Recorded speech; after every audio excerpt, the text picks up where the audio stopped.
In the silence that followed the war, a new kind of battlefield emerged, one that existed not in trenches or cities, but in the hearts and minds of those who remained.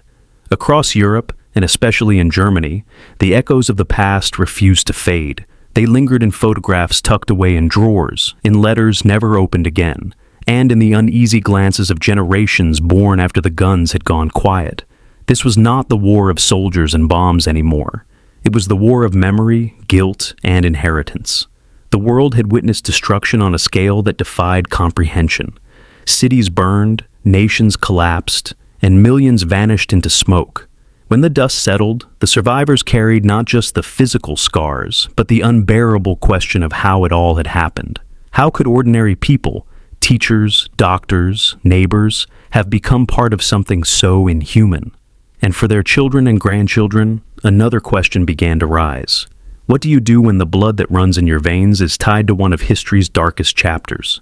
In a quiet German town, a man named Lucas sat in his father's old study, the faint smell of dust and leather filling the air. The house had been untouched for years. His father, Otto, had passed away 2 winters earlier. A man who never spoke much about the war, who deflected every question with a smile that carried too much silence. Lucas had grown up believing his father had been a clerk, stationed far from the front lines, someone who just followed orders. But inside a wooden box hidden beneath the floorboards, Lucas found documents that told a different story. Photographs, insignia, and letters with words that chilled him to the bone. For days, Lucas sat in that room, staring at the evidence of a life he never truly knew. His father had been part of the SS. His signature appeared on transport papers that led countless people to their deaths.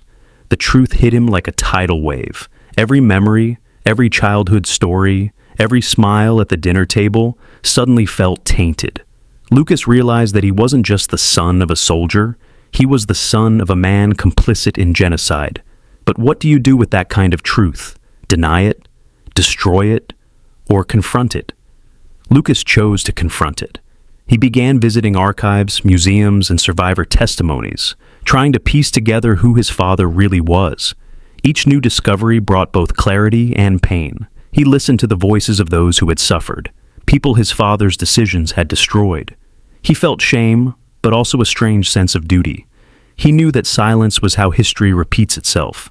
Across the country, others like Lucas were asking the same questions. Germany's post-war generations lived with an invisible weight, the knowledge that their families had stood on the wrong side of history. Some rejected it, burying the past beneath layers of denial. Others faced it, determined to make sure the darkness was never forgotten. It was not an easy inheritance. For many, guilt became part of their identity. One woman, Anna, discovered her grandmother had been a guard at a concentration camp. She had grown up hearing stories about how her grandmother served her country proudly. But when Anna saw the truth in a historical database, she broke down. Her grandmother had not been a bystander. She had been an active participant. The shock tore through her family like an earthquake. Some relatives insisted it wasn't true. Others wanted to move on, but Anna couldn't. She traveled to Poland, to the very place where her grandmother had worked, now preserved as a memorial. Standing among the ruins, Anna felt the weight of generations pressing down on her. She wept not just for the victims, but for the broken humanity that had allowed such cruelty to exist. In her tears was an understanding that many in her generation have come to share, that guilt, when faced honestly, can transform into responsibility. Over the decades, Germany changed. The first generation after the war was defined by silence. Parents who wouldn't talk, children who didn't dare ask. The second generation started to dig, to question, to confront. And the third, the grandchildren, began to rebuild something different. They visited memorials, taught history in classrooms, and refused to let denial take root again. They understood that facing the past is not about accepting personal blame, but about carrying moral awareness forward. For many, this journey wasn't just historical. It was deeply personal. In Munich, a teacher named Clara used to walk past a small brass plaque embedded in the sidewalk, one of the thousands of Stolperstein, or stumbling stones, placed across Europe to honor victims of the Holocaust. Each plaque bears a name, a birth date, and the fate of someone who once lived there. For years, she barely noticed it, but one day, she stopped to read it, and realized the name matched that of her great-grandfather's tenant, a Jewish man who had disappeared in 1942. That small act of remembrance changed her life. She began researching the man's story, tracing his family, and sharing what she learned with her students. It became her mission to teach history not as a list of facts, but as a living memory that demands empathy. Because empathy, more than anything, became the cornerstone of Germany's redemption. The monuments and museums that stand today are not just built from stone and glass. They're built from the collective will to remember, to confront, and to change. Still, the process of remembrance is never easy. Each generation asks itself how to live with inherited guilt. Some see it as a burden, others see it as a moral compass, but what unites them is a refusal to forget. In the 1960s, a wave of young Germans confronted their parents for the first time. They demanded answers. Where? How were you? What did you do? Why didn't you stop it? It tore families apart, but it also began a national reckoning. The silence broke. The truth, however painful, started to emerge. It was not just about justice, it was about honesty. And honesty became the foundation for a new identity. Germany rebuilt itself not by erasing its past, but by facing it head-on. Textbooks told the truth. Schools took students to memorial sites. Films, books, and documentaries explored the moral failures of ordinary people.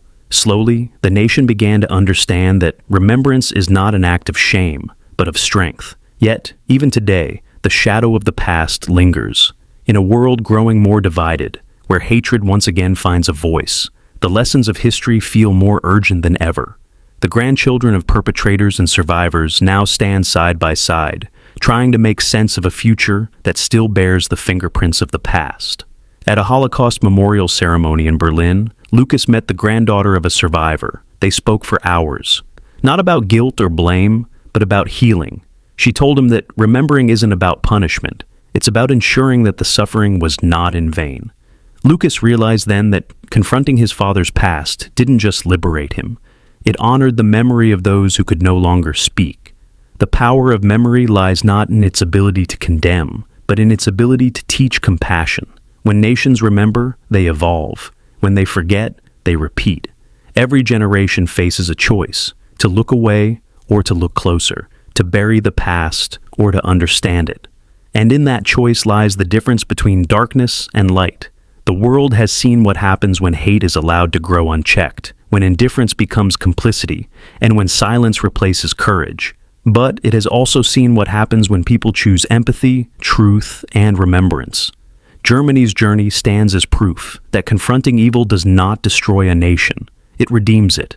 In towns and cities across Europe, the past is still visible. In the cobblestones, in the walls, in the quiet memorials where candles burn long after the visitors have gone. Every flicker of light represents a story, a warning, and a promise. Lucas often returns to his father's study. The documents are gone now, donated to a museum as evidence of truth. In their place sits a single photograph, not of his father, but of one of his father's victims. Beneath it, a note reads, "To remember is to resist." And that, perhaps, is the heart of it all. The story of post-war Germany, and of all who carry the weight of history, is not just a story of guilt. It's a story of transformation, from silence to speech, from denial to truth, from shame to moral courage. Because remembering the past is not about being trapped by it. It's about making sure it never happens again.